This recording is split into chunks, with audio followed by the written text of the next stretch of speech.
Given question is that suppose 20 pillars of same height have been erected along the boundary of a circular stadium.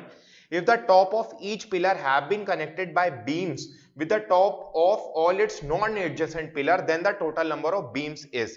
तो हमें total number of beams बतानी है. तो मैंने जो given question है उसको फिगर की हेल्प से 2D फिगर की हेल्प से समझाने की कोशिश करी है. तो आइए समझते हैं. P1, P2, P3 क्या है? ये P20 तक ये पिलर्स हैं जो कि सेम हाइट के हैं. ठीक है. हमें क्या निकालना है? हमें निकालना है total number of beams such that कोई भी बीम एडजेसेंट पर ना आए. ठीक. तो एक बीम ये भी तो हो सकती है ना. एक बीम क्या हो सकती है? जो P1 और P2 को ज्वाइन करे, है ना. ये वाली भी बीम एक पॉसिबल है जो किसको ज्वाइन करे? जो P1 और P2 को ज्वाइन करे, या P2 और P3 को ज्वाइन करे, या P3 और P4 को ज्वाइन करे. ऐसी बीम्स भी पॉसिबल है. पर ऐसी बीम्स हमें नहीं चाहिए. हमें एडजेसेंट पिलर वाली बीम नहीं चाहिए. ठीक है.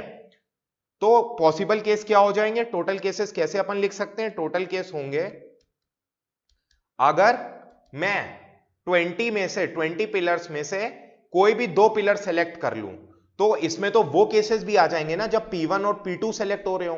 ठीक है. तो इस पे बीम पड़ेगी तो ये एडजेसेंट वाले हो जाएंगे, है ना. तो ये केस तो हटाने पड़ेंगे. तो ऐसे कितने केसेस आएंगे? ऐसे 20 केसेस आएंगे एडजेसेंट, है ना.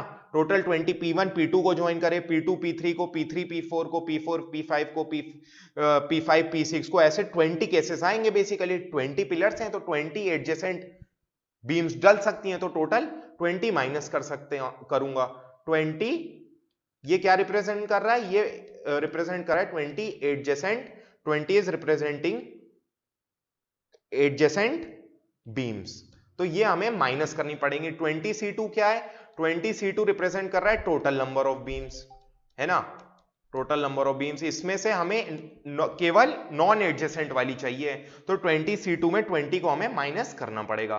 तो टोटल ये क्या आ जाता है सॉल्व होके? ये आ जाता है इक्वल टू 170 के. तो फाइनल आंसर क्या हो जाएगा? फाइनल आंसर हो जाएगा हमारा ऑप्शन 3 170. Thank you.